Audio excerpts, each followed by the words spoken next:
A minha convidada chegou, a Maíra, vou colocar aquela aqui na bancada, ela conversa com a gente também para acompanhar esse debate.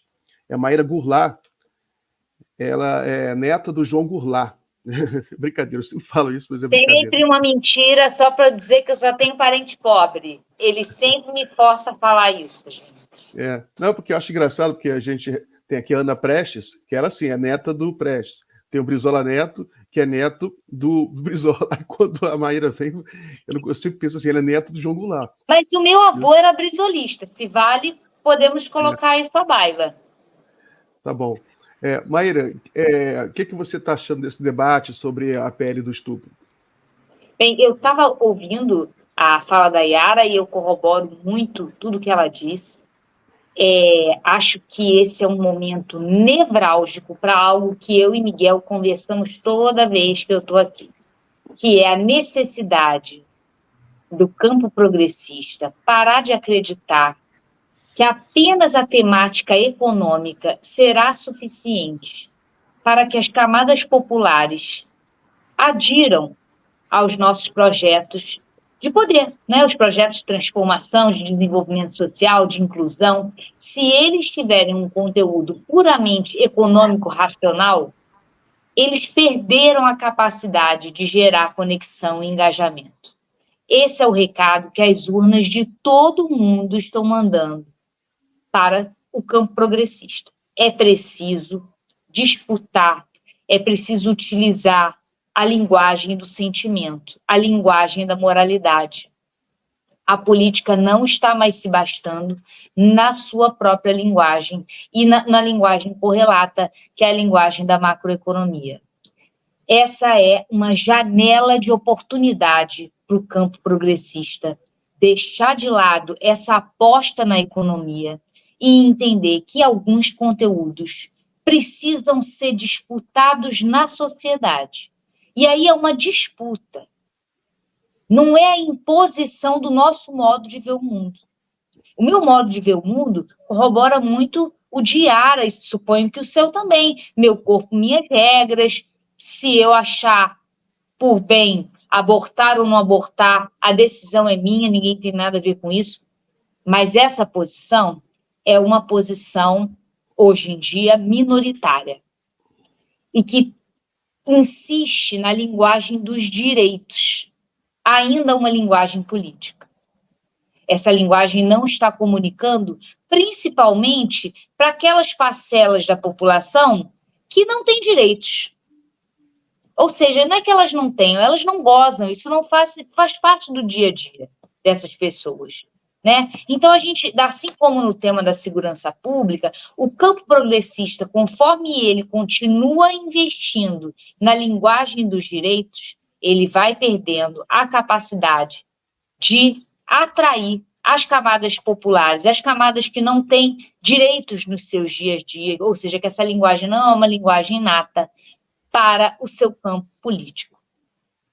Diante de um caso, de uma proposta como essa, que fala de estupro, sabendo que, no caso do Brasil, e acredito no mundo, o estupro é um crime familiar cometido por parentes com as suas crianças, eu acho que a gente tem que falar de sentimento. A gente tem que falar da proteção, não de um direito abstrato, mas a proteção dessas crianças que engravidam dos seus violadores. Então, eu acho que o PT, o campo progressista, o Lula, tem que sair dessa estratégia de não falar sobre pautas que tenham um conteúdo moral e só disputar pautas econômicas. Essa é a estratégia desde o início do governo, né? A linha central corre e a gente vai tendo perdas nas linhas periféricas. A gente vai abrindo mão dessas disputas porque não temos uma sociedade com densidade consensual, com consenso acerca desses temas. Mas isso é entender essa cooptação ou essa aproximação das camadas populares com o discurso da extrema-direita como algo essencial e não como algo efêmero, contingente. que passa, que é recente, foi construído e pode passar. Essas pessoas, que são pessoas de classes populares, que vivenciam esse drama da violação de seus corpos, elas precisam ser atraídas de volta para o projeto do Partido dos Trabalhadores, para o campo progressista. Porque se a gente ficar apenas com a elite ou com um grupo muito pequeno de pessoas que já têm essa linguagem do direito, a gente deixa de falar para aqueles que são o objeto da nossa reflexão, aqueles que vão ser o objeto da transformação que defendemos. Porque nos caracterizamos, enquanto campo progressista, pela preocupação com os mais vulneráveis. Então, eu acredito que essa é uma bola levantada para que o campo progressista e o governo saia dessa estratégia equivocada que está dando resultados ruins, a economia vai bem, o desemprego está baixo e o governo patina nas pesquisas de popularidade. Eu queria fazer uma pergunta para você, Maíra. Me chamou a atenção que, embora o autor dessa proposta absurda, desse PL do estupro, seja o Sóstenes Cavalcante, aí do Rio de Janeiro, do PL, quem levou a bucha política foi o Arthur Lira. Como que você faz essa leitura, Maíra? Será que foi a gota d'água de uma série de atropelos? Como é que você lê essa reação da sociedade brasileira, colocando o Lira, que não é autor, a gente nem sabe o que ele pensa sobre esse assunto, ele colocou para votar o projeto de urgência em 24 segundos. Maíra. Bem, infelizmente, esse projeto de lei e a forma como ele tramitou, essa forma excepcional, essa forma grotesca, que é um sintoma do esvaziamento do parlamento na sua função constitutiva, que é a função do diálogo, da criação de consensos, da análise aprofundada de projetos de lei. O parlamento se tornou outra coisa, se tornou um lugar de barganha por parte de grupos políticos em prol da captação de benefícios passíveis de aumentar o seu capital eleitoral e, na mesma chave, um lugar em que esses parlamentares vão para tirar selfies, pequenos vídeos, ou seja, fragmentos não interativos, não dialógicos dessa performance para alimentar suas redes sociais e engajar eleitores por frases lacradoras, imagens lacradoras, mas que não suscitam reflexão. No caso desse projeto de lei, ele é um instrumento de demonstração de força por parte do Arthur Lira, na disputa para sua sucessão à presidência da Câmara. Ele está mostrando que ele pode ferir o governo em locais que doem, já que ele não está conseguindo ferir na agenda econômica, porque não é do interesse desses parlamentares, eles também têm interesses, naquilo que existe uma convergência, uma interseção, ele é capaz de ferir o governo de maneira muito contundente. Então, ele está trocando isso que ele está demonstrando em termos de força, ele pretende trocar pelo apoio ao seu candidato para a sua sucessão, seu candidato, que é o Elmar Nascimento. Posso ler aqui um pedido? A gente tem um comentário aqui da Lourdes dos Santos. Ela diz que não está entendendo sobre essa linguagem que você fala. Ela diz aqui, falou em linguagem do afeto, mas não disse como seria essa abordagem. Você pode explicar melhor, Maíra, como que você defende? Beleza, então.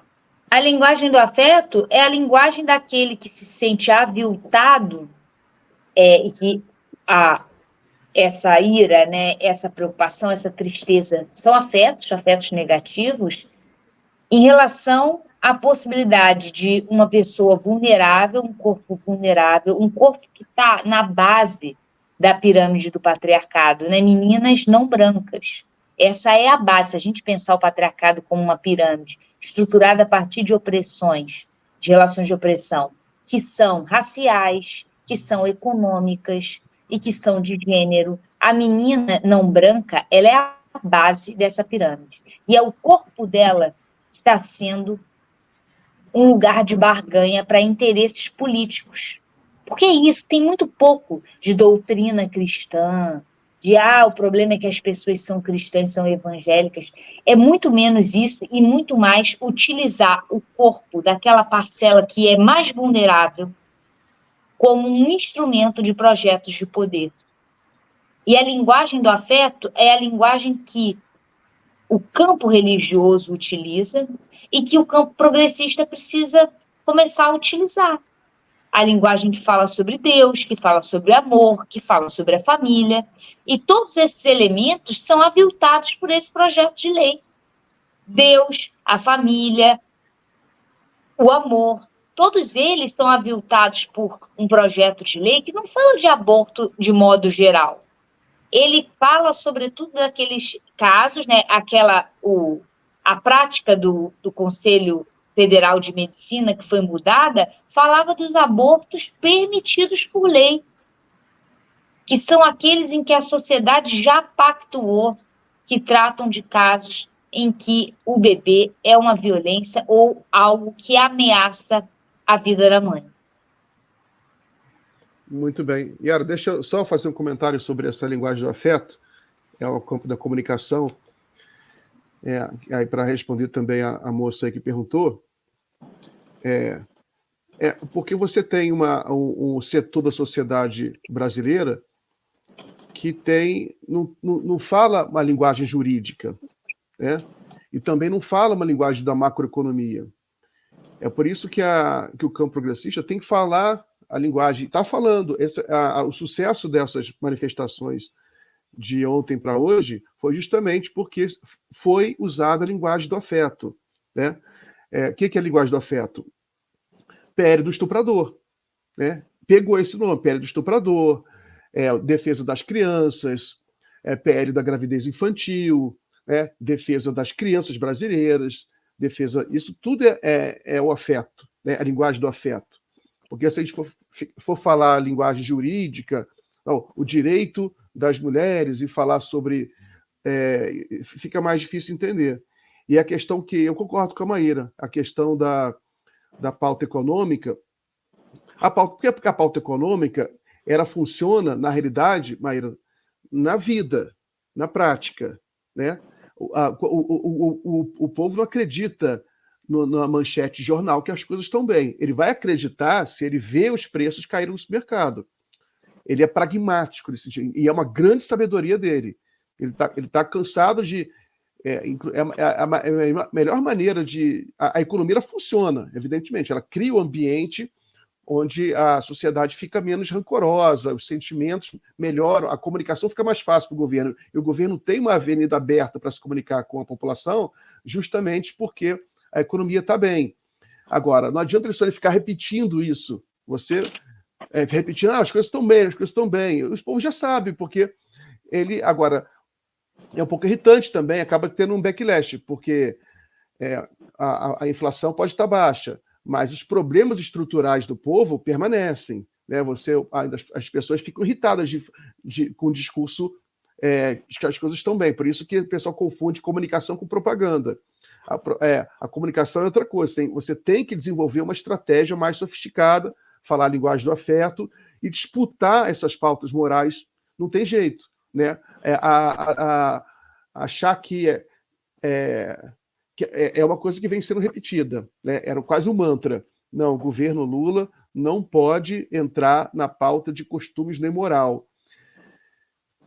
Talvez tenha que rever esse dogma, porque você não escolhe, na política, você não escolhe a batalha que você vai lutar. A batalha vem para você, né? Não dá para... não, eu não quero lutar essa pauta. A luta se instala, a oposição, inclusive, sentiu o cheiro, né, de que é onde pode machucar o governo, e o governo tem que lutar, tem que fazer a luta nessa pauta, né, criar uma estratégia de comunicação em que ele possa sair das cordas nessas pautas. Porque, por exemplo, se você assumir que o povo é conservador, que, na realidade, por trás disso tudo, existe um dogma, o povo é conservador, né? Você não pode, se você for assumir se você for levar isso ao pé da letra, isso que eu estou falando com a Yara já, vários programas, a gente volta à Idade Média. Se você assumir que o povo é conservador, a gente volta à Idade Média e até volta à Idade das Pedras, né? Justamente a humanidade avança porque não existe esse consenso, não existe. Porque se você perguntar para o povo se ele é a favor do aborto, ele fala, não sou a favor. Agora, você é a favor do estupro? Né? Não sou a favor do estupro. Então, você tem que mexer na estratégia da comunicação assim. Isso que as pessoas estão fazendo, perceberam isso. Inclusive, esse foi o erro da direita. A direita comete seus erros também, que eles estão testando limites, mas dessa vez eu acho que eles erraram. E é uma oportunidade também para discutir a questão do direito das mulheres sob uma pauta, sob uma perspectiva mais arejada. É justamente porque quando o Constituinte definiu o aborto legal, o direito ao aborto legal, isso tudo foi discutido. Né? Foi discutido na sociedade brasileira contra o aborto, mas o caso de estupro, né? O caso de um bebê que coloca a vida da mulher em risco, né? E a questão da ética da vida, não sei o quê. Eu estava até falando com a Yara outro dia. Se você for levar isso também até o rigor máximo, vai ter que prender o homem. Não posso nem falar isso. Prender o homem por causa do sêmen, entendeu? O sêmen, a vida começa no sêmen. Enfim, não quero também entrar nessa seara. Mas vamos lá, tem alguma coisa para comentar? Não, esse ponto seu é muito bom, Miguel, porque olha só, a traição ela é igualmente algo muito condenado na Bíblia, muito mais do que, por exemplo, relacionamentos homoafetivos, a ideia do adúltero, né, está muito presente. E pouco se fala sobre traição, né? A gente não tem nenhuma PL para criminalizar a traição. A linguagem moral, ela tem significantes muito flutuantes. É claro que existem pontos de corte, né? Essa flutuação, ela não é indefinida. Tem a ideia de existe vida após a morte, isso coloca o suicídio numa posição desfavorável. Existe, sim, uma disposição negativa em relação a outras formas de família, mas tudo isso é flutuante em termos da sua intensidade. Essa flutuação, ela decorre de interesses outros, para além da própria linguagem da moralidade. Porque o que tem ali naquela linguagem é muito ambíguo, múltiplo, porque, ao mesmo tempo, se fala muito do perdão, do amor, da salvação pelo perdão, da caridade. Então, a questão é onde está a ênfase dessa moralidade. É isso que é disputado, deve ser disputado pelos atores, porque muda. É nesse debate que o campo progressista tem que incidir. Por que não botar a ênfase de volta na caridade? Né? Sem esquecer que um dos atores mais importantes para a formação do campo progressista no Brasil foi a Igreja Católica, foram as pastorais, as igrejas de base. Esse cristianismo, ele tem conteúdo também progressista. E é isso que a gente tem que disputar, parar de achar que a economia, parar de acreditar, como acreditava-se no século XIX, que a classe para si, mediante o contato com uma vanguarda revolucionária, viraria a classe em si, né, objetivamente conformada a partir das relações materiais, o proletariado, porque trabalha, porque é oprimido, perceberia a partir do contato com uma vanguarda, deixaria de ser uma classe meramente em si, para se tornar uma classe para si, e, portanto, consciente da sua opressão e disposta a transformar e a mudar e a superar essa situação de opressão. Essa crença tem que ficar no século XIX. Não existe sequer um vínculo objetivo que ligue as pessoas que estão sendo oprimidas, sim, por uma ordem hegemônica muito nítida, que emana do capital financeiro, do patriarcado. A gente sabe de onde vem as camadas que oprimem as classes populares. Mas essas classes populares, essas camadas oprimidas, elas não são mais uma coisa só, elas não são mais o proletariado. A opressão econômica não é mais a determinante em termos da subjetividade dos atores. Outras formas de opressão estão se tornando mais determinantes na configuração dessas subjetividades. Muito bem.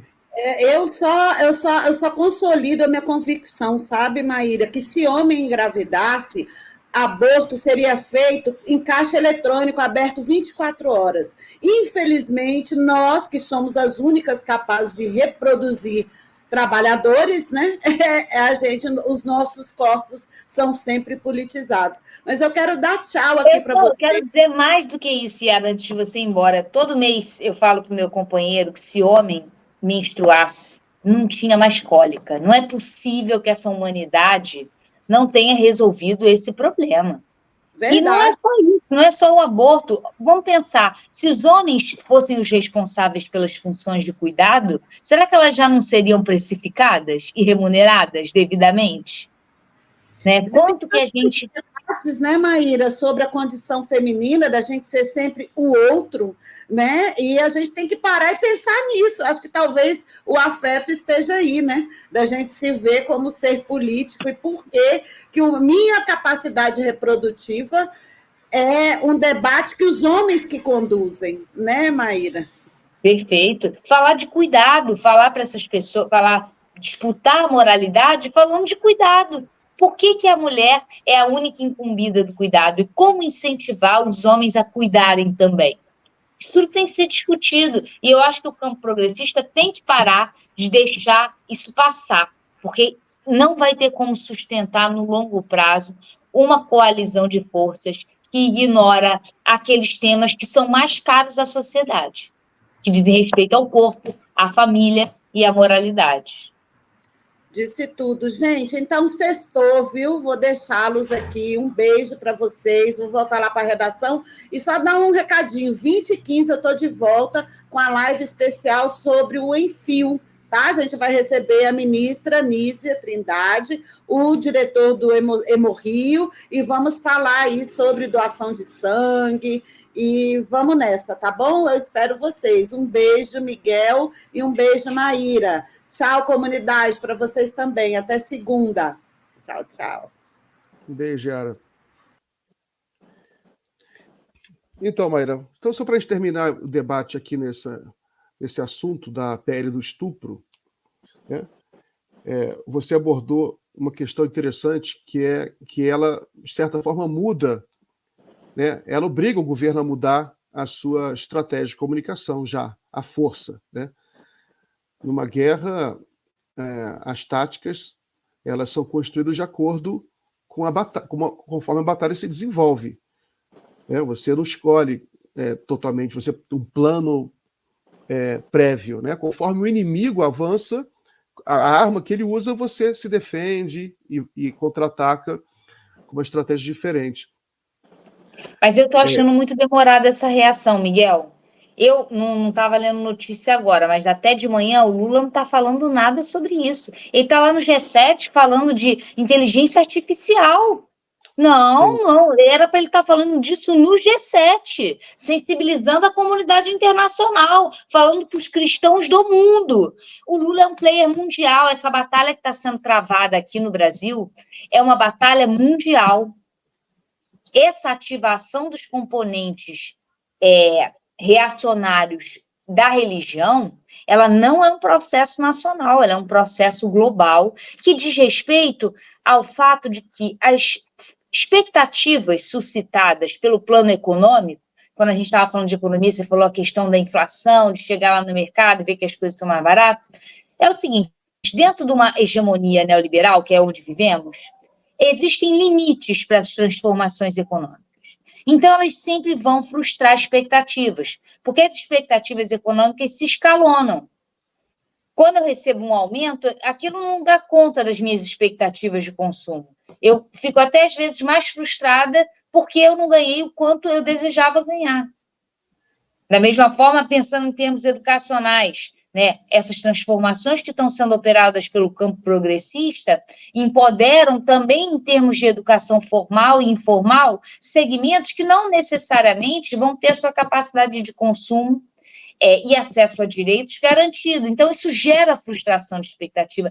Não adianta apostar na economia, porque a economia não vai atender de modo determinante as expectativas das pessoas. Por isso que a extrema-direita investe em pautas que não têm condicionantes econômicas. Muito poucas condicionantes econômicas. Porque as expectativas vão ser atendidas.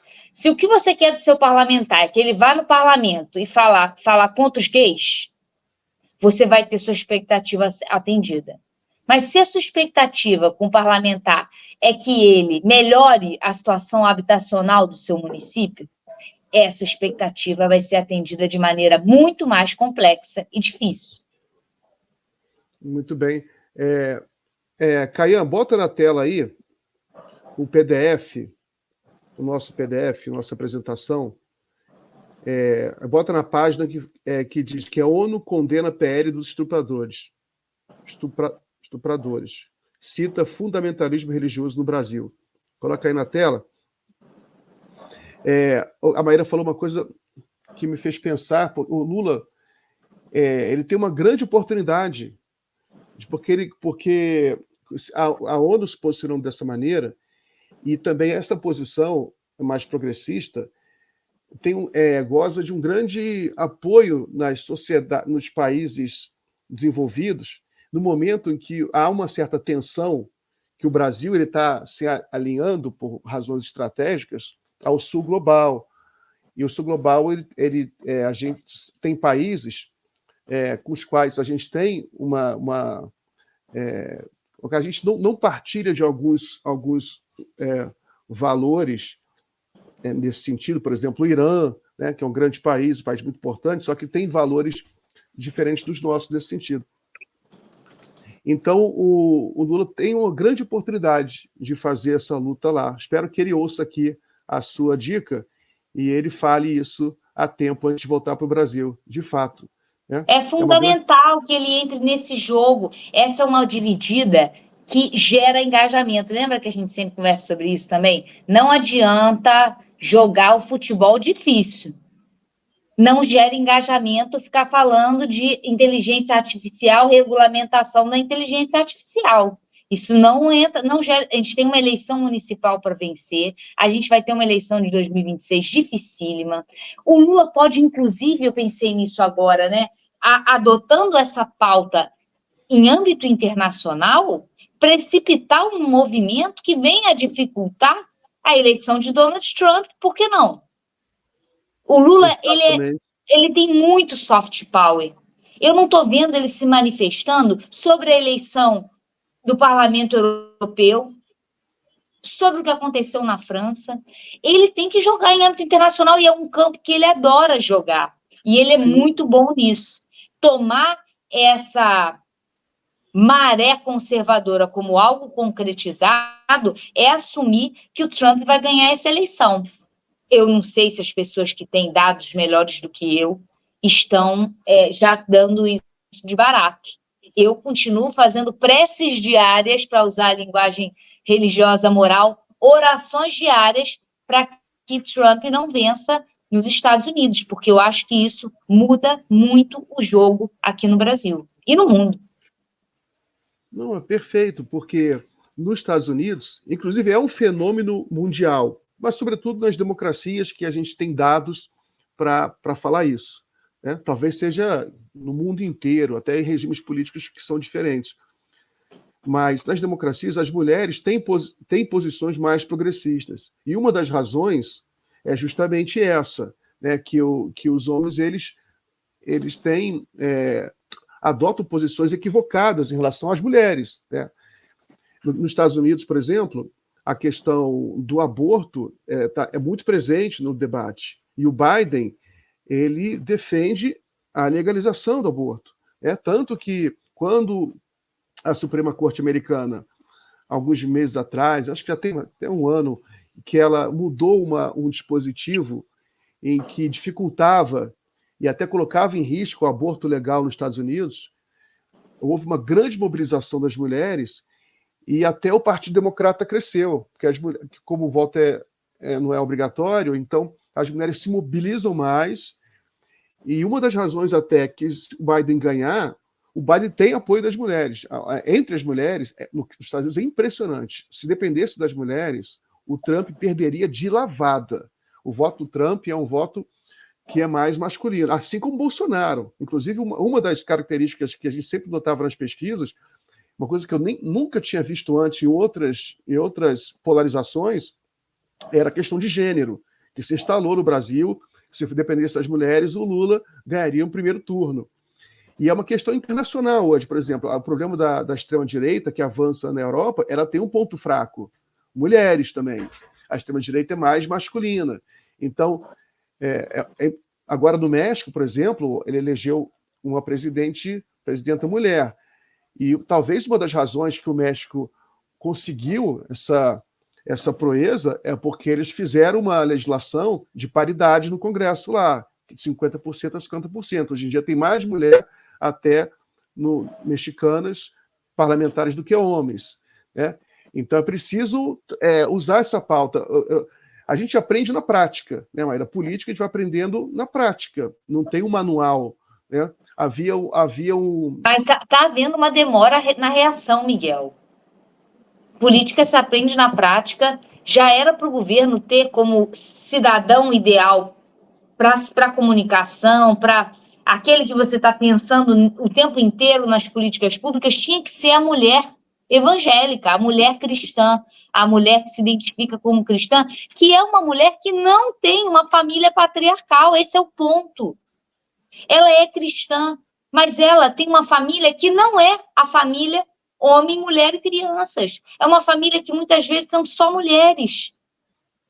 Tem que insistir que o patriarcado ele não é convergente com os valores dessa mulher que é cristã, que acredita em Deus. Mas ela não acredita que o seu modelo familiar é pecado. É preciso que isso seja dito.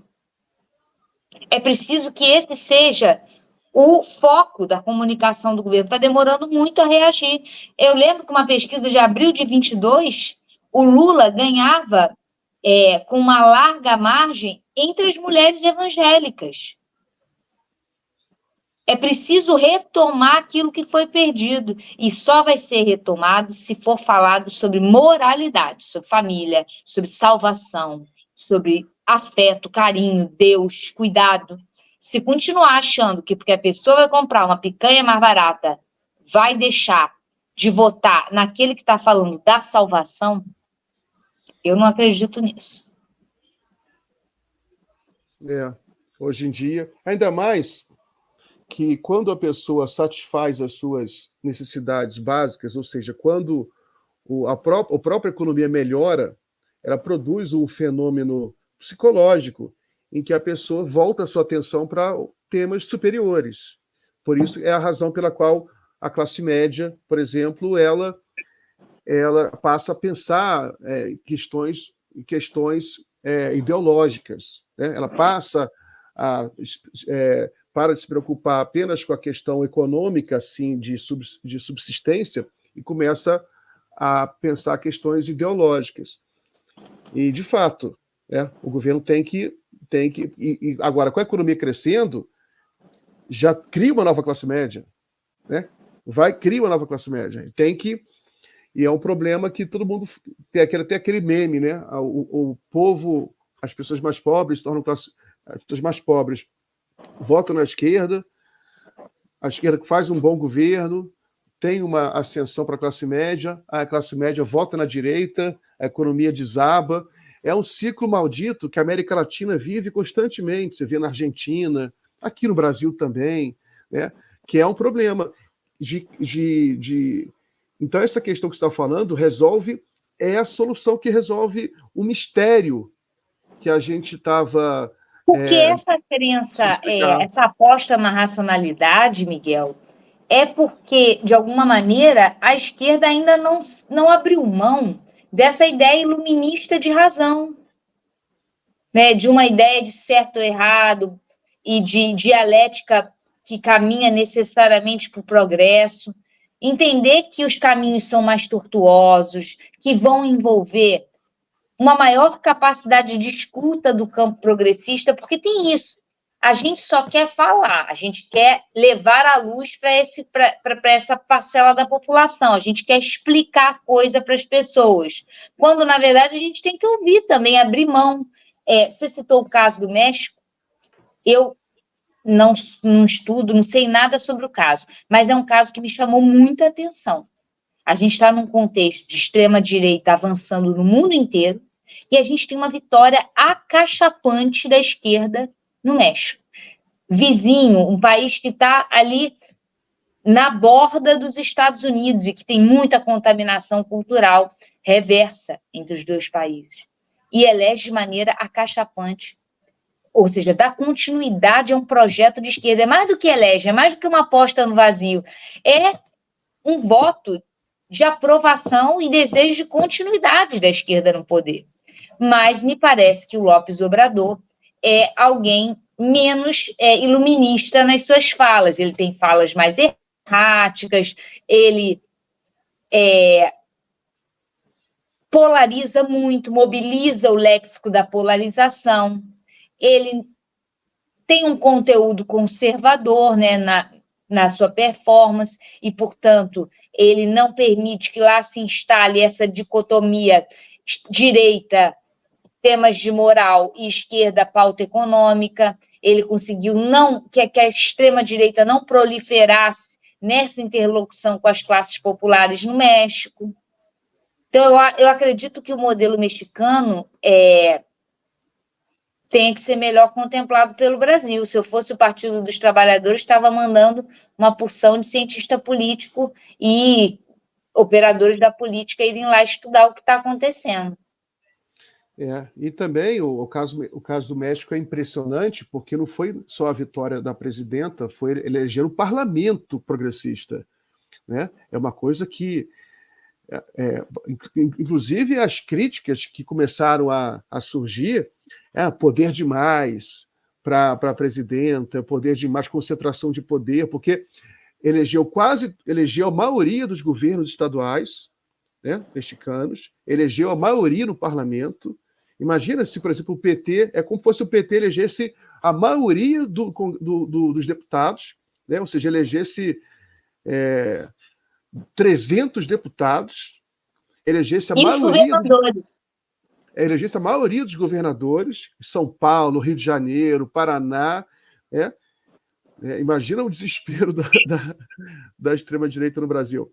É uma coisa que pode acontecer. Você tem razão, tem que estudar o caso do México. Isso mostra que essas respostas muito deterministas estão erradas. São os algoritmos, são as novas mídias, é o sistema.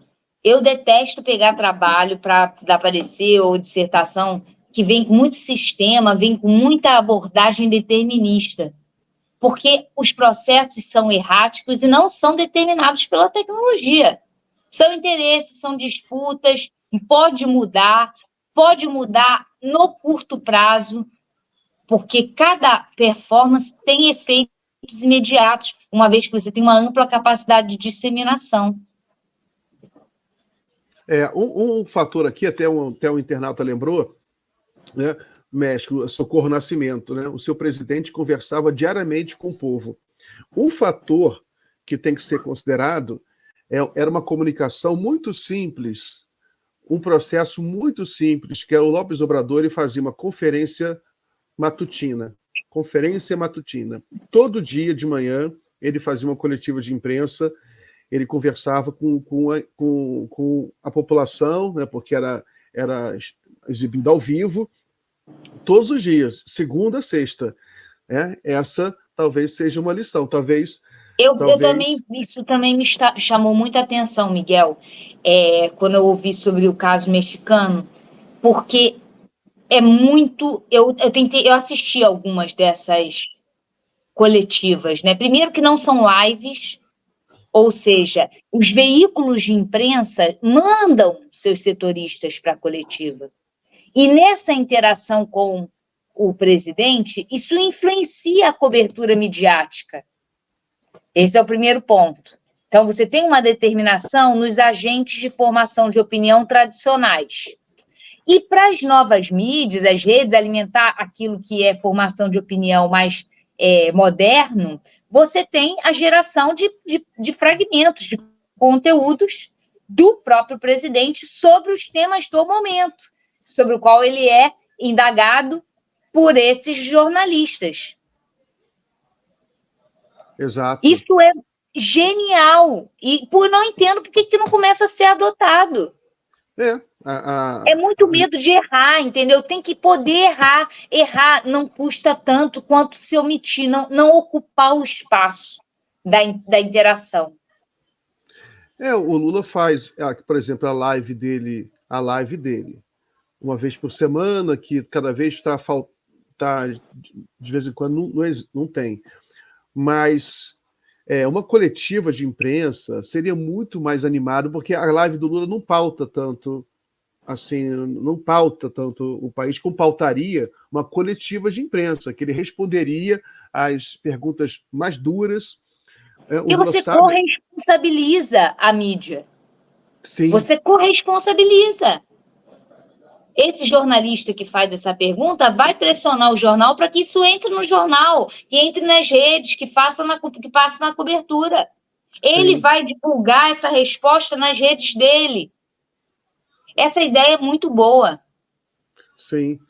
Sabe que quem faz isso também, mas de outra forma, porque é o ministro de Relações Exteriores na China. Eles fazem uma coletiva diária com todos os órgãos internacionais.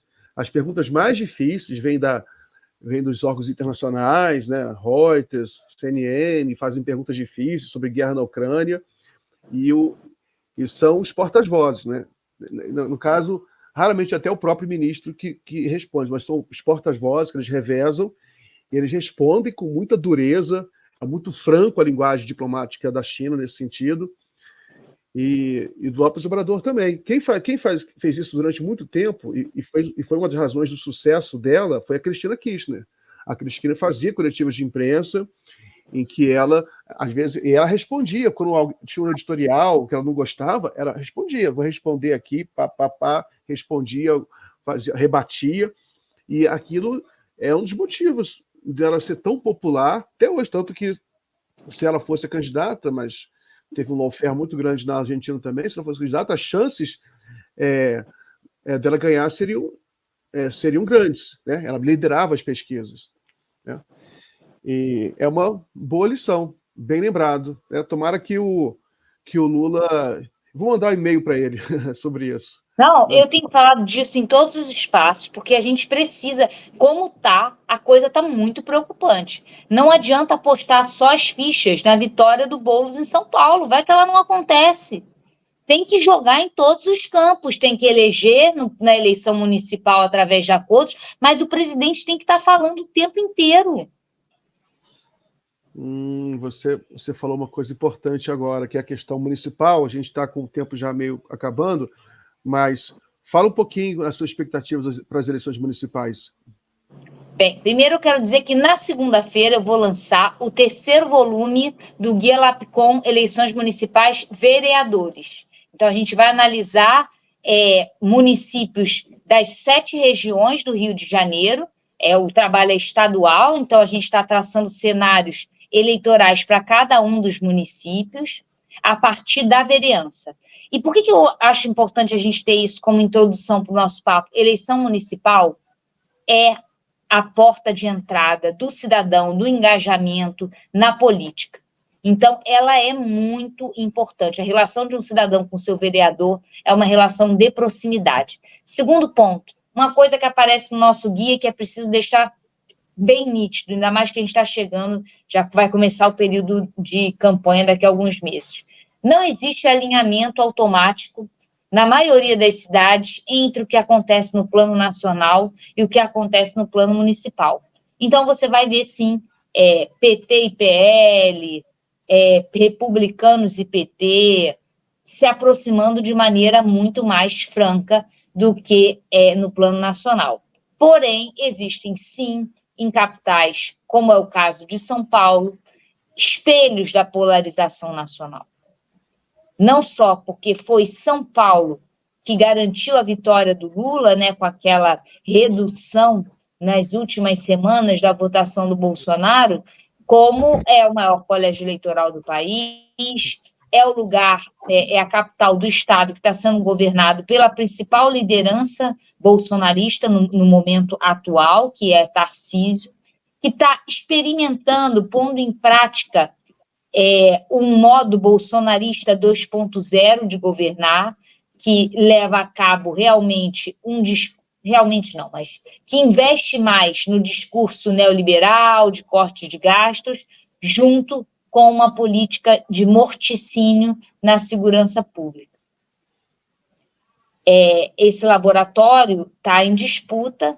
Eu acredito que uma vitória de Boulos é um grande passo para o campo progressista. É difícil, mas é algo que a gente tem que torcer muito. No Rio de Janeiro, de onde eu falo, essa estruturação nacional ela é muito menos visível. Não que no tocante ao bolsonarismo, a extrema-direita, ela não seja muito nítida, né? A candidatura do Ramagem é aquela candidatura que vai pegar os bolsonaristas mais renitentes, aqueles que não abrem mão de um candidato com a chancela bolsonarista. Porém, Eduardo Paes é capaz, sim, de agregar votos que vão da esquerda até o bolsonarismo, porque ele é um candidato muito multifacetado, que tem uma trajetória que não é ligada à esquerda no tocante às temáticas econômicas, mas ele se apresenta como um bom gestor. E é isso que parece ser ainda o elemento determinante nas eleições municipais. Muito bem, Maíra. Muito obrigado, então, pela conversa. Bom final de semana para você. Até a próxima. Eu que te agradeço e desejo um sextou muito animado para todo mundo. É isso aí. Beijo. Pessoal, vou receber aqui a Biazita Gomes, que pode agora abrir a tela. Já abriu. Está aqui. Olá, Bia, tudo bem? Oi, Miguel, tudo bem? Fui pega no pulo, né, com a tela fechada. Então, Bia, hoje o assunto principal ainda é essa PL do estupro. Eu sempre converso aqui sobre geopolítica com você. A gente vai falar de geopolítica, mas se você deixar você fazer algum comentário da sua opinião também, né, como mulher, acho importante sobre como é que você está achando, como é que você está interpretando esse embate aí com o fundamentalismo religioso. Eu acho seríssimo. Eu acho que a gente ultrapassou a perspectiva conservadora. A gente está lidando com reacionário mesmo, numa ideia onde a mulher perde os direitos básicos, né? Porque essa PL, na verdade, é uma retirada dos direitos, de um direito adquirido há muito tempo, porque essa legislação ela tem mais de 50 anos, essa legislação do estupro. Quer dizer, isso é um nível de retrocesso que você, na verdade, está silenciando mulheres que sofreram violência sexual. Para mim, ela é grave porque quando você diz que uma mulher pode se pegar 20 anos de cadeia, se ela ultrapassar o limite estipulado pela lei e ela vai ser condenada por homicídio, ela não vai procurar os órgãos competentes nem para denunciar o estupro, nem para tentar interromper a gestação consequência do estupro, porque ela vai ter medo de sofrer algum tipo de perseguição do Estado. Porque a partir do momento que o Estado coloca a mulher que foi estuprada como uma algoz, como uma assassina, porque é isso que o Estado está falando, olha, você é uma assassina em potencial, ela não vai procurar ajuda. E a gente sabe que no sistema público de saúde demora muito tempo para a mulher conseguir seguir todo o protocolo para conseguir interromper uma gestação fruto de um estupro. Então, quando faz isso, é um cala-boca, mulher. Ela vai muito além, ela não está falando de defesa à vida, ela está, na verdade, defendendo o estuprador. Porque a mulher ela já não denuncia, porque o sistema já não é propício para denunciar. E aí, se ela denunciar e correr atrás, né, de uma interrupção depois que ela descobrir que está grávida, ela simplesmente corre o risco de ser colocada como uma assassina pelo Estado. Então, é um retrocesso estatal muito grande, e eu acho que isso é um dos retrocessos que vão vir se a gente não começar a se mexer. Porque a gente deixou que essa extrema-direita ultraconservadora, reacionária, chegasse ao Congresso, e agora a gente precisa colocar um freio nela, porque ela está começando a tirar os direitos das minorias sociais. Então, a gente já tem falas como não permitir mais o casamento homoafetivo, impedir casais homoafetivos de adotar crianças, impedir a mulher que sofreu uma violência sexual de interromper uma gestação consequências de uma violência sexual. Essa PL ela não tem nada a ver com a discussão de aborto, da discussão do aborto em si, né, da interrupção da gravidez. É uma PL que tem a função de proteção de abusadores sexuais. Porque uma mulher humilde que for abusada sexualmente, se ela ouvir que ela pode pegar 20 anos de cadeia, ela não vai correr atrás nem da punição do abusador e muito menos de uma possível interrupção. E aí você vai criar um problema social muito maior, porque assim, a gente está falando de a grande maioria das vítimas de violência sexual no Brasil tem até 14 anos de idade, então a gente está falando de pessoas que vão crianças que vão gestar crianças, a gente está falando de crianças que vão gestar crianças muitas vezes ao lado do algoz, criando um ciclo de abuso sexual, porque aquela criança que vai nascer, se o abuso sexual for dentro da família, ela também vai sofrer um abuso sexual. Então, na verdade, é como se você retirasse o pouco direito que as mulheres conseguiram na sociedade, você está retirando. E essa é escancarada, entendeu? É completamente escancarada. Ó, se ousar questionar o abuso sexual, a gente coloca você na cadeia pelo crime de homicídio. Porque, para mim, é isso que está na entrelinha, sabe? Se você ousar questionar o abuso sexual, você vai para a cadeia. Porque aí, você pegar 20 anos, ninguém vai denunciar, ninguém vai correr atrás de interromper, nada disso. Porque o medo de você encontrar um médico reacionário de extrema-direita que te denuncie pelo crime de homicídio por estar fazendo isso. Porque a gente vai começar a viver uma sociedade de vigilância completa da extrema-direita sobre os corpos femininos. Quer dizer, a mulher é abusada por um homem e depois ele é abusada pelo Estado. Porque um Estado que cria uma lei, o Estado está estuprando a mulher de novo, para falar de forma bem grosseira. É isso que acontece. É surreal e inadmissível um projeto de lei desse. A direita que propôs esse projeto, né, a direita e os fundamentalistas religiosos, e eles nem escondem o cinismo dele também. Eles nem escondem o cinismo que eles usaram isso como assim, achando que vou criar uma armadilha para o governo Lula, né? É uma questão que a gente já enfrenta há muitos anos no Brasil, quer dizer, sobretudo desde a década de 90, que eu lembro que o Serra já provocava a Dilma em relação a isso. A Dilma sofreu muito com esse tipo de pegadinha e armadilhas, mas com esse nível de cinismo que a gente vê hoje, porque a gente nunca viu. O dono da lei escreveu no X hoje, né? A primeira-dama já falou, agora vem Lula, vem também você falar que você é abortista. Ele falou isso. É um auge do cinismo. Ele deixa bem claro que o jogo dele é coletar um fragmento de fala do presidente Lula sobre o assunto e espalhar para os conservadores religiosos que o Lula é abortista. Ele assume, sem nenhuma vergonha, isso. E aí, nesse jogo político, ele está brincando com uma coisa muito séria, né? Que é uma questão de abuso sexual. O Brasil tem índices altíssimos de abuso sexual. O Brasil tem índices altíssimos de violência contra a mulher. E aí você banaliza um assunto tão sério para utilizar como mecanismo de briga política que vai ser utilizada nas campanhas para as prefeituras, para as campanhas de vereador. Porque é isso, eles estão colhendo material para as eleições desse ano, colocando a vida de mulheres em risco. Eu conversei aqui com a professora Maíra e ela achou que o governo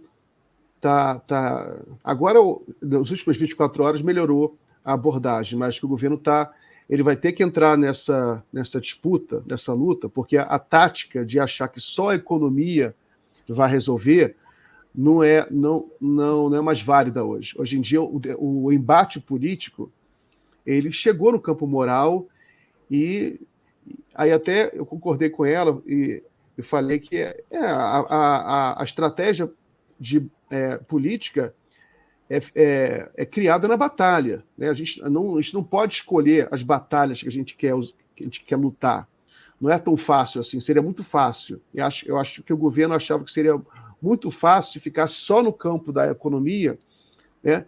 E a batalha da pauta de costumes, moral, não, isso aí não pode falar, mas não é assim, é uma batalha que a gente não pode fugir, tem que entrar nessa batalha, senão a gente volta à Idade Média. Eu acho que tem que falar de tudo. Eu acho que a gente tem que fazer o seguinte: toda vez, a extrema-direita, né, ela cresce nas falhas do Estado e nas falhas de comunicação do Estado. Então a gente tem que abordar tudo. A gente tem que ter um plano de segurança pública, a gente tem que falar da pauta de costumes, a gente tem que falar de religião, sim, a gente tem que falar sobre tudo, porque se a gente ocupar todos os espaços, eles não ocupam espaço. Exatamente. Não, e tem que quebrar alguns dogmas. Por exemplo, na realidade, por trás disso, tem esse dogma de que o povo é conservador. Aí vira um fantasma. Mas é um dogma que, tá, beleza, o povo é conservador, mas se o campo progressista levasse esse dogma ao pé, a ferro e fogo, nunca haveria avanço social no mundo. A gente estaria na Idade Média, literalmente até hoje, né? E até mais longe, na Idade das Pedras, talvez, se não houvesse. É preciso mobilizar e lutar para as coisas avançarem. Não, e ele é conservador até quando? Que tipo de conservador? Porque eu até falo para os meus alunos, tem o conservador e tem o reacionário. Sim. O conservador, por exemplo, ele não gostou da pele de estupro, o conservador natural lá. Por quê? Porque ele tem filha, porque ele tem esposa. Então ele fala assim, como assim? Né? Tá punindo 2 vezes? Então a gente também tem que separar o conservador do reacionário. A gente não pode permitir que 30% da população paute 70%, que é o que a gente está fazendo. Eles não são a maioria, mas eles fazem barulho por causa da comunicação. E aí o barulho deles, eles fazem exatamente na ausência de fala dos progressistas. Progressistas mostraram que quando querem ocupar espaço, eles ocupam. Porque as últimas pautas foram pautadas pelo campo progressista. A própria forma como a PL do estupro muda a ponto do Lira tirar e dizer, não é bem isso, vocês estão entendendo mal, porque ele jogou essa numa reportagem hoje. Não, vocês entenderam mal, estão rotulando com o nome errado, ninguém está proibindo nada. Essa mudança de fala é consequência de uma mobilização.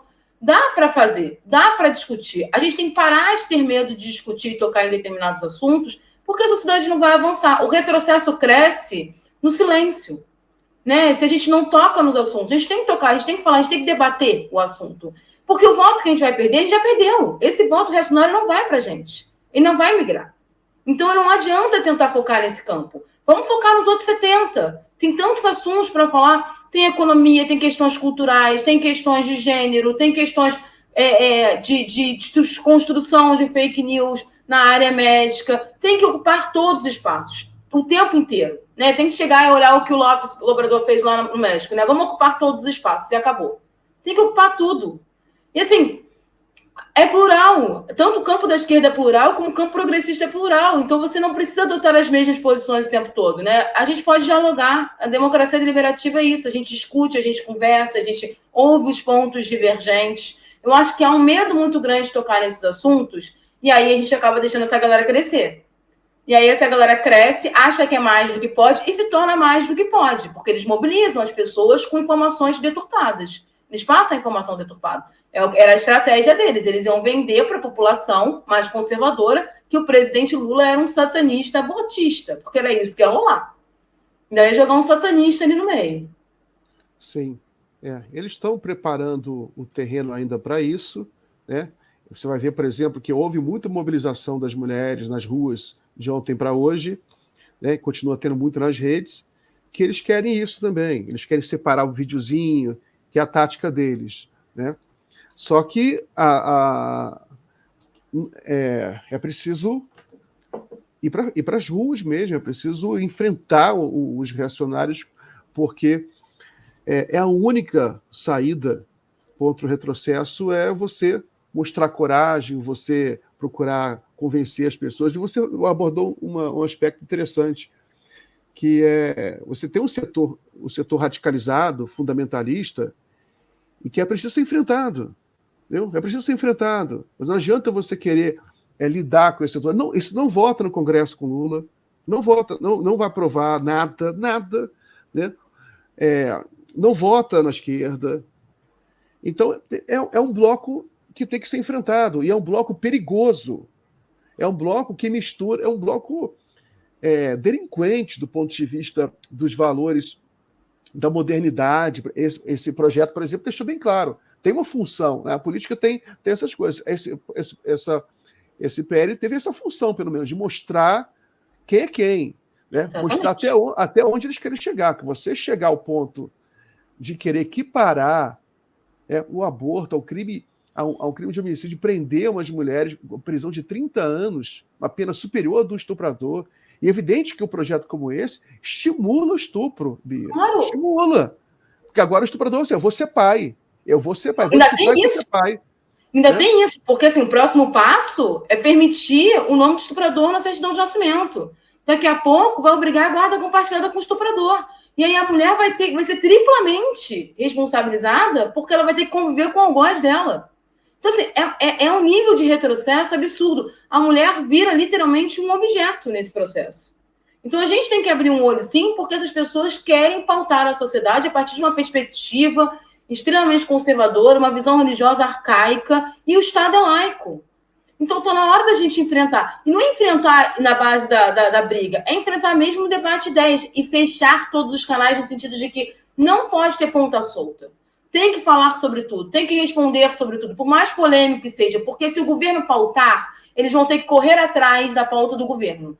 E aí, o que estava acontecendo antes era que a gente tinha que correr atrás da pauta deles. Agora eles estão desesperados, dizendo que não, gente, a gente não está protegendo o estuprador, mas já ficou, o nome ficou PL do estuprador. Porque dá para pautar, dá para a gente colocar o nosso ponto de vista e as pessoas entenderem, né? Dá para o conservador entender que ninguém está defendendo assassinato nem nada, mas está dizendo, olha, uma mulher não pode ser violada 2 vezes, porque ela está sendo violada pelo estuprador, ela está sendo violada pelo Estado.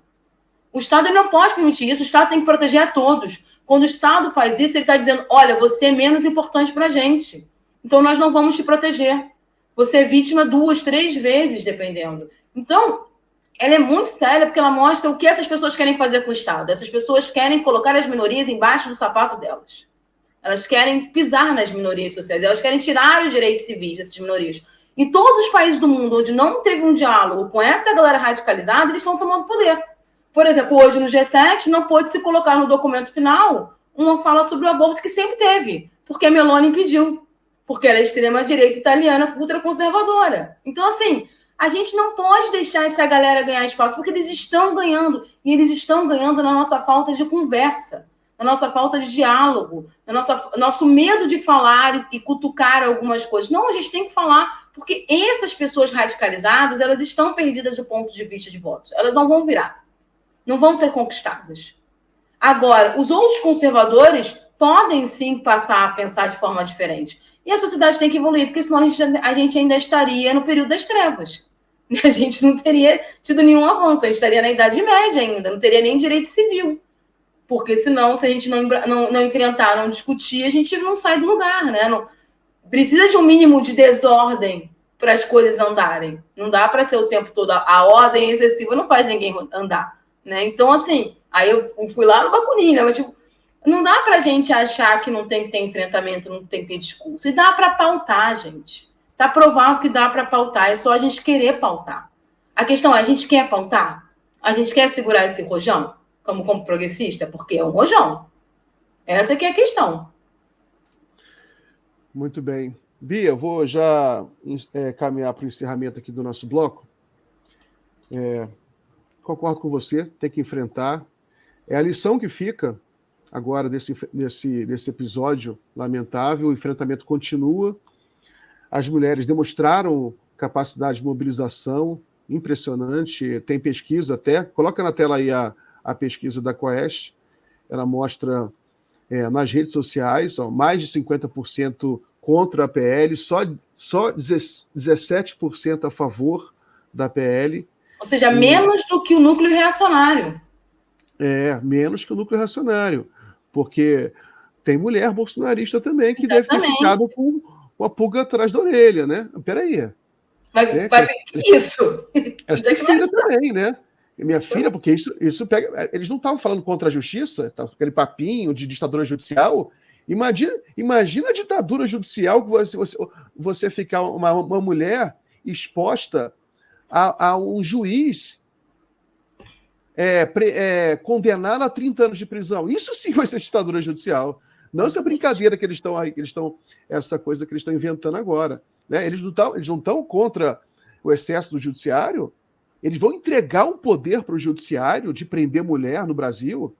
E tem uma coisa. Isso aí, para uma mulher teve um aborto espontâneo ou teve uma perda do feto. Se o médico achar que ela fez de propósito, ela vai para cadeia? Ainda Porque tem tem isso. isso. Ainda tem isso. Porque existem condenações em alguns países que aconteceram mulheres que tiveram abortos espontâneos e foram presas, como se elas tivessem, porque o médico achou que ela teria provocado. Fica subjetivo. Imagina, você fica na mão do médico bolsonarista, Exatamente. né? Que é o que mais tem, inclusive. Tanto que esse Conselho Federal de Medicina aí, essa merda veio deles, né? Eles já estão cozinhando isso aí há meses, né? Aliás, esse Conselho Federal de Medicina, né, só vem ultra reacionário. Não sei porque não devia ser chamado medicina, né? Devia ser o Conselho Federal de Bolsonaristas, não devia ser mais de medicina, né? Mas isso aí, Bia. Muito obrigado, então. Boa sexta-feira para você. Para ti também, Miguel.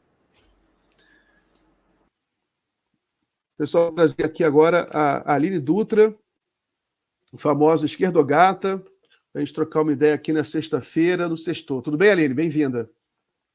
E aí, tudo bem, Miguel? Tudo bem. Então, esses últimos dias foram bem intensos, né, aqui no Brasil, sobretudo por causa dessa PL do estupro, que incendiou a base progressista, incendiou a militância feminista, né? As mulheres ocuparam as ruas em várias cidades, né, e as redes sociais. Eu queria saber o que você acha dessa PL. E eu sei que você mandou um videozinho para mim que eu subi já. Quando você quiser que eu exiba aqui, é só você pedir, tá bom? Pode falar. Bom, vamos lá. Em primeiro lugar, eu queria dizer que eu me sinto estuprada. Essa proposta, esse projeto de lei, ele estupra todas as mulheres. É um estupro coletivo, né? Então, assim, eu sinto a dor de uma mulher estuprada já. Eu queria dizer que eu, pessoalmente, eu estou num momento triste, arrasada na minha vida, porque parece que a gente luta, e a gente vai sendo sugada, como a Bia estava falando, por uma idade média, e eu estou me sentindo desgastada como mulher, eu estou me sentindo estuprada. Quer pôr o vídeo? Depois a gente conversa? Eu preciso me refazer, porque eu tô muito tocada com isso. Coloca o vídeo, por favor, pra gente. Bem-vindas. Eu sou a pessoa mais antiga aqui da cela. Eu já tô aqui há 18 anos, 3 meses e 12 dias. Peguei 20 anos. Então, eu queria conhecer um pouquinho mais de vocês. Fala você primeiro. Assassinato. Entendi. Tráfico de drogas. Latrocínio. Entendi. Você foi... Sério? Não, eu fui estuprada. Já tô aqui há mais de 18 anos. Não, ele também foi preso, mas ele já saiu faz muito tempo. Inclusive, ele tem mandado várias mulheres pra cá. Várias mulheres, por isso que a gente tem que organizar direitinho. Desde que ele foi solto, ele já mandou pra cá mais umas 5.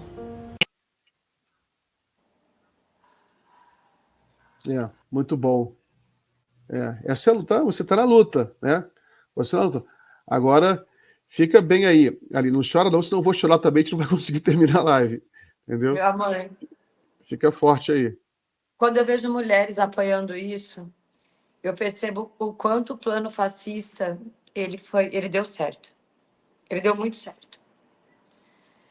E lutar contra o fascismo é uma coisa muito difícil. Desculpa, eu vou tentar não chorar. Mas é quase impossível não chorar quando a gente pensa que a mulher estuprada... Quando a mulher ela chega a ser estuprada, é porque todo um sistema anterior falhou. Para começar. Que se a mulher chega à condição de ser estuprada por um homem, é porque toda a segurança, toda a nossa luta, a luta de séculos, ela falhou.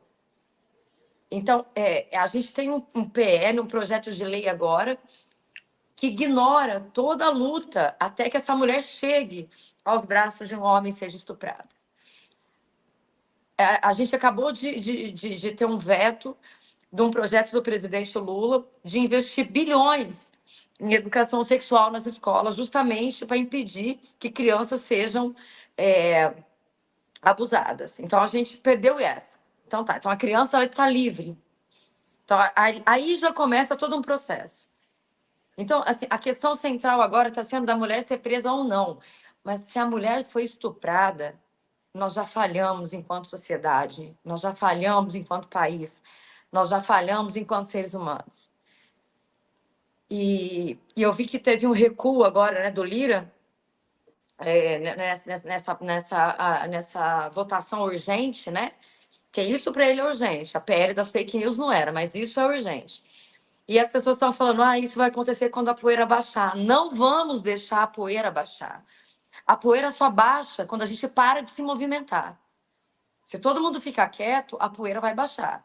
Enquanto a gente estiver esperneando, essa poeira não baixa. Então, Miguel, eu como mulher, eu estou assim, destruída. Eu como militante, eu não sei te dizer o que eu estou sentindo. A gente só precisa pensar em...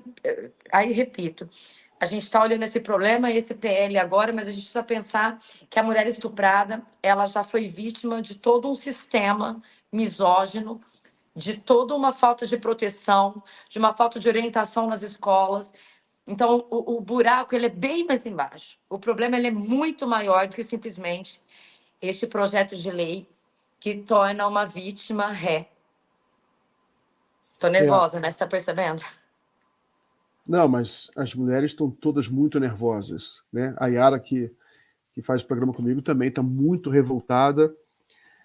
O Lira, ele jogou muito sujo, né? Até há um debate, que o projeto não é dele, mas ele jogou sujo. Ele deu uma de Eduardo Cunha, para pior, porque um projeto, primeiramente, um projeto como esse não tem nem que passar na Constituição de Câmara, no CCJ, né? Porque ele é completamente ilegal, ele extingue o direito, isso está proibido na Constituição, você extinguir direitos sagrados na Constituição, né? Isso é lei pétrea, é uma das leis pétreas, direito à vida, né? E se você permite, e você aprova uma PL que literalmente premia o estuprador, estimula o estupro e coloca a vida das mulheres em risco, isso aí você infringe o direito básico da vida das mulheres, né? Então, e o Lira jogou sujo, que ele não devia ter, por exemplo, nunca feito um processo desse em 20 segundos, como ele fez o negócio lá, aprovar. Aquele negócio tem que ir lá para uma audiência bolsonarista, para eles ficarem lá falando besteira, a sociedade presta atenção, se mobiliza e o negócio não vai para frente. Aprovar regime de urgência, uma coisa com essa gravidade, que xingue um direito já é inscrito na Constituição brasileira. Isso aí, esse projeto, ele cai no STF, né? Vai haver mobilização para cair, para não ser aprovado na Câmara, não ser aprovado no Senado, e é uma luta até o final, né? Esse projeto ele não pode passar. E agora também muda um pouco o cenário. Até estava conversando aqui com a Maíra Goulart, que é cientista político, que ele ensina uma coisa, ele obriga o campo progressista, sobretudo o governo Lula, ele obriga a entrar na disputa da pauta de costumes. É uma batalha que não entrou, não pode fugir dessa batalha. Viu Padilha falando. Padilha falou. A Janja se pronunciou, né? Então, isso o governo entrou, porque obriga o governo a entrar, e agora a gente vai fazer essa disputa, né? Que é uma disputa pela civilização, né? A gente já venceu o nazismo, já venceu o fascismo, já venceu a Inquisição da Igreja Católica. A Igreja Católica queimava mulheres na fogueira, como bruxas, queimava cientistas, né? E o fundamentalismo religioso, ele ataca sobretudo as mulheres. Todas as religiões, as vertentes fundamentalistas religiosas de todas as religiões, é impressionante, atacam as mulheres. Por isso que, inclusive, que as mulheres, no mundo inteiro, elas são mais progressistas, porque elas farejam, né? Elas intuem que desse campo aí reacionário não vem coisa boa para elas, né? Então, nunca vem. Mas é assim, é exaustivo, porque você é um homem progressista, obviamente que você tem empatia por nós, mas não o suficiente para entender o que a gente está sentindo. Isso é impossível. O que a gente sente agora, Aline, tá? Tô falando eu, Aline. Eu saio para um encontro hoje. Eu não tenho a liberdade de ser quem eu sou. Eu tenho medo de falar não. Porque o não é mais não. O não é talvez, quem sabe. O meu não tem mais o valor que tinha. Então, isso afeta a nossa vida de uma maneira surreal, Miguel. E eu tô no meu limite das coisas, porque é briga atrás de briga. Agora, em 2024, a gente tem que lutar pelo direito de não ser estuprada. É absurdo. A gente tem um Estado laico. Você viu ontem uma entrevista, nem sei quem que é esse bolsonarista, que quando a Júlia do Alibe, ela traz todas as... Vocês acabaram de falar sobre isso, desculpa, eu cheguei no finalzinho, mas me perdoe se eu repetir.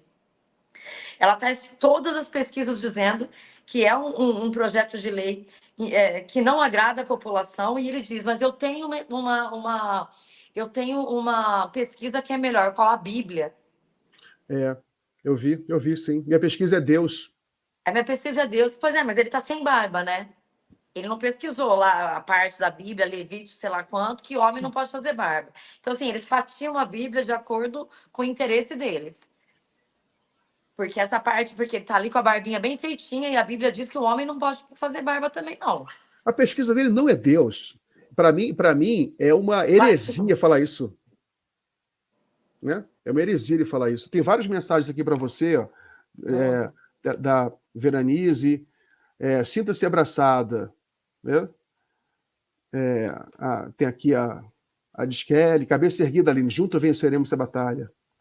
A Suzane, boa noite, está chegando. Que tempos são estes, do Renato? Tem várias mensagens de apoio aqui. Tem aqui da moça política. E ainda, além do que a Aline acabou de dizer, a culpa é da mulher porque ela insinuou, porque a roupa dela provoca e outras baboseiras. Até a roupa de criança provoca esses pedófilos não assumidos. Né? Tem aqui comentário aqui da Suzane, tempos terríveis. Sem querer tirei. Tempos terríveis.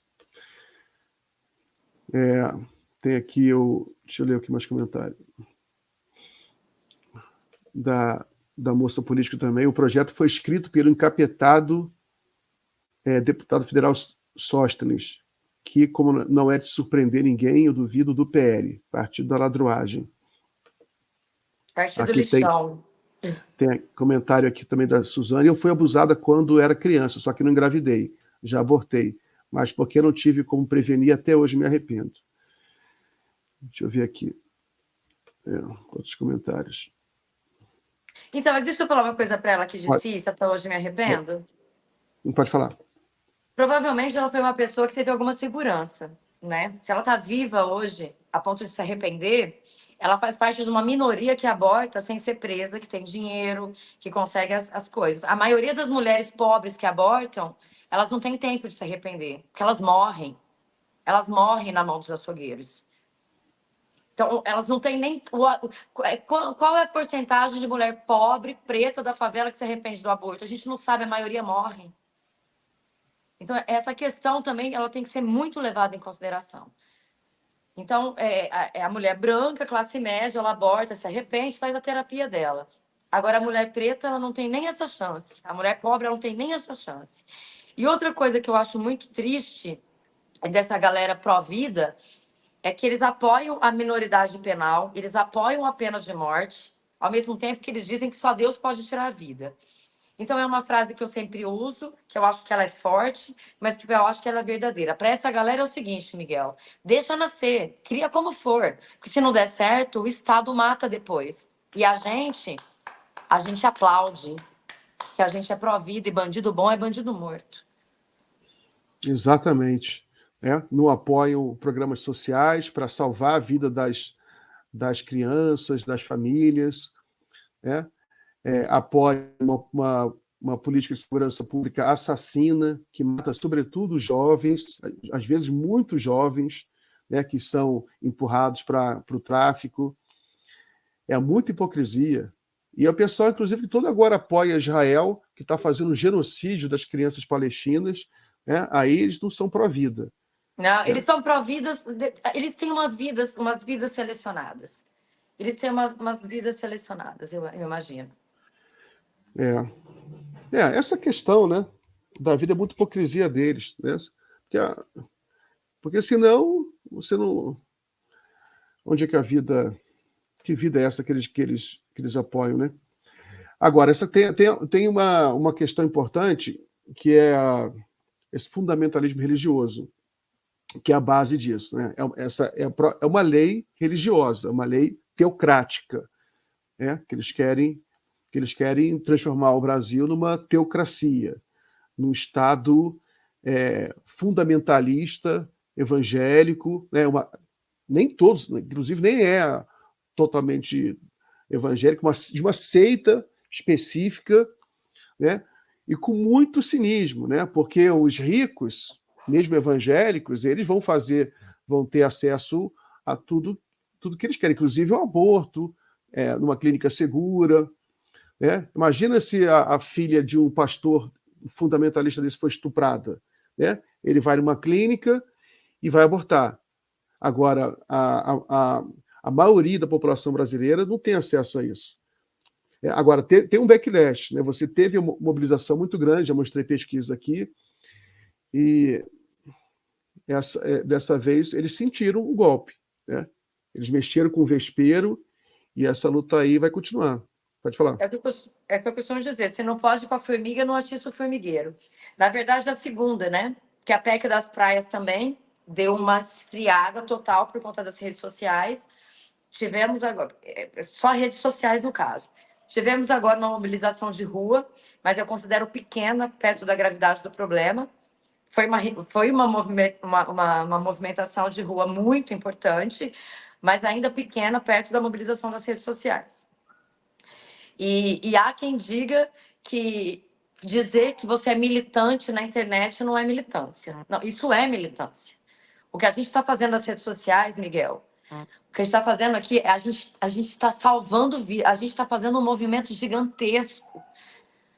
Isso aqui é muito importante, galera. Você vê um vídeo sobre isso, você tem que compartilhar, você tem que curtir, você tem que engajar. É como se você estivesse saindo da sua casa e indo para as ruas. As redes sociais e as ruas, elas ocupam mais ou menos a mesma posição neste momento. Então, nós tivemos aí, dois absurdos que as redes sociais conseguiram. Um, meio que engavetar, porque não se fala mais de PEC das praias. Você tem ouvido falar sobre isso? Não se fala mais. Agora, este PL aí, que para mim foi um tiro no pé do Lira, infelizmente, porque eu deveria ter mirado a cabeça. Mas, felizmente, foi um tiro no pé do Lira, né? Porque eu acho que isso não avança. O que a gente não pode é deixar a poeira baixar. A gente tem que continuar fazendo isso. E assim, eles vão nessas pautas, eles vão continuar com cunho moral, eles não têm nenhuma pauta econômica, eles não têm nada para derrubar o governo Lula, que não sejam pautas morais. Eu posso só fazer um adendo? Pode, claro. Eu li na revista Oeste, agora há pouco, uma manchete bem tendenciosa que o mercado o mercado exterior, né, o investimento no estrangeiro tirou 3 bilhões de investimento no Brasil depois de uma fala do presidente Lula, quando ele disse que ele vai priorizar programas sociais. Que bom! Dinheiro maldito. Dinheiro maldito. Que bom que a gente tem um presidente que prioriza pautas sociais. Mas é fake news, né? Desculpa, pode continuar, mas é só para pontuar. É fake news. Não tirou. Não tirou. Não, mas ainda que tivesse tirado, a matemática que eu faço é a seguinte, Sim, Miguel. entendo você. A partir do momento que você perde 3 bilhões de investimento lá de fora, mas você garante condição de saúde, você garante escola, você garante um monte de coisa, a gente enxuga esse gasto que a gente teria. Então, então é mentira, beleza. Mas se a gente perder 3 bilhões, mas investir no social, a gente economiza. Pessoa instruída não fica doente, pessoa instruída não é estuprada, pessoa instruída não vira bandido, pessoa instruída não dá dinheiro para o sistema carcerário. Então, tem perdas que são ganhos. Sim. Você Exato. concorda comigo? Concordo. O que eu só pontuei é porque essa Sim. revista Oeste, dali só vem fake news, né? O Tá. investimento estrangeiro só tem aumentado no país, né? Só tem aumentado. Os últimos 12 meses, o saldo comercial do Brasil foi maior que 100 bilhões de dólares, maior da história. Né? E o Brasil está crescendo muito, então o investimento tem crescido bastante. Não existe esse dado. Entendeu? Ele nem tem como fazer a inferência. Entendeu? O que os investimentos saem e entram de acordo com de acordo com o mercado internacional. Sim. Entendeu? Porque os Estados Unidos aumenta os juros 0,1%. Tum, eles vão para lá. Entendeu? Tem uma coisa aqui na Coreia, vão para a Coreia. Não tem como explicar. É tudo mentira mas o investimento produtivo que é importante. Esse investimento especulativo, esse dinheiro especulativo, isso não dá emprego para ninguém. Esse dinheiro na bolsa, entendeu? O dinheiro importante, produtivo, tem aumentado, tanto que tem várias fábricas sendo abertas aqui no Brasil. Entendeu? Você tem um crescimento, o emprego está crescendo por causa disso, por causa de investimento. Mas vamos continuar aqui. Deixa eu ler mais uns comentários legais que aí você comenta. Aqui, ó. Tem aqui da Maria de Fátima. No Rio de Janeiro, ontem, evangélicos estavam na manifestação contra essa PEC. Não podemos colocar todos os religiosos na mesma cesta. Legal. Certíssimo, é isso mesmo. Boa. Aqui, tem da Alba também, ó. A Alba. Não são todos evangélicos que apoiam essas leis abusivas desses políticos. Bom comentário. Bem lembrado, porque eu lembro que no processo eleitoral 2022, o bolsonarismo tentou mobilizar muito, mobilizou de fato, né, muita base evangélica, mas vinha muito evangélico aqui no canal, no jornal, muitos evangélicos. Eu não sou bolsonarista, eu voto Lula, eu tenho horror. Alguns até admitiam que tinham parado de frequentar a igreja, estavam tristes por isso, porque o pastor só falava de Bolsonaro e ele não queria Bolsonaro. Então beleza, eu vou ficar fora da igreja um tempo até esse pastor cansar e entrar outro pastor. Mas um pouco triste, porque eles gostam de ir para a igreja e tudo. Aqui, deixa eu ler mais uns comentários. Do Sol Garbo. O nome desses políticos tem que ser profusamente divulgados, senhores jornalistas. Bem lembrado. Tem aqui, essa aqui já... Não se enganem, não se enganem. Todas as denominações evangélicas querem transformar o Brasil em teocracia. Esse plano vem construído há anos. Esse aí não sei se são todas. Tem até aquele pastor Henrique Vieira, que é do Rio, a igreja dele não é assim. Deixa eu ver aqui mais um comentário legal. Aqui tem esse aqui. Esse aqui, ó, da Lília Nazaré. Foi abusada quando criança, desde bem tenra idade, e graças a Deus não engravidei. Na adolescência, com 16 anos, fui estuprada pelo namorado. Tá vendo? Tem as histórias também. Tem muito estupro triste. no Brasil. É muito triste. Tem aqui do Breno. Os católicos, inclusive os moderados, têm culpa igual ou maior nessa ignorância absurda. Chega de passar pano. Então, aqui, ó, tem aqui do Breno Bate. É revoltante os depoimentos que estou lendo aqui em outros lugares, de mulheres com quem tive relação. Muitas foram abusadas. Que mundo horrível é esse? É isso. Quer comentar? A gente já está chegando no finalzinho. Quer comentar alguma coisa? Quero sim. Eu quero dizer que quando a gente fala de fundamentalismo religioso, isso não quer dizer que a gente esteja generalizando todos os cristãos, todos os religiosos. O fundamentalismo religioso, gente, é quando você busca na religião razões para justificar o capitalismo. Então, porque, na verdade, tudo que eles querem é prender a mulher pobre, é tirar o pobre da sociedade. Então, eles buscam na religião isso. Eu não sou religiosa, mas se a gente for ler a Bíblia é comunista. A Bíblia é completamente comunista. Só que nós não fazemos isso. Nós não usamos a Bíblia para justificar o nosso movimento. Nós nunca usamos a Bíblia para justificar o nosso movimento. Eu nunca fiz um vídeo falando, Jesus disse que você tem... Não, Jesus não disse nada. Eu faço uma análise científica, política. Porque se nós usássemos também a Bíblia como fundamentalismo, como base para os nossos vídeos, nós também seríamos fundamentalistas religiosos.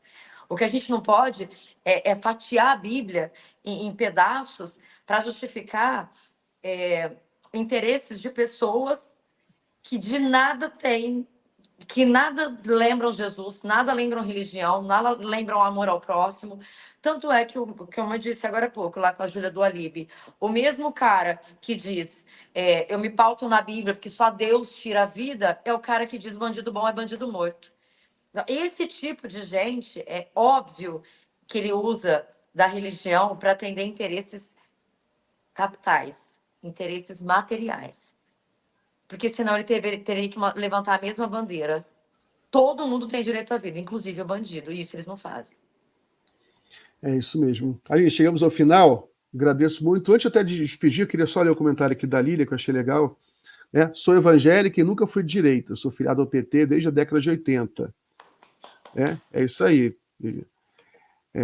Então é isso, Aline. Muito obrigado. Boa sexta-feira para você. E estamos na luta aqui. Pode contar sempre com a gente e vamos derrubar essa PEC maldita do estuprador.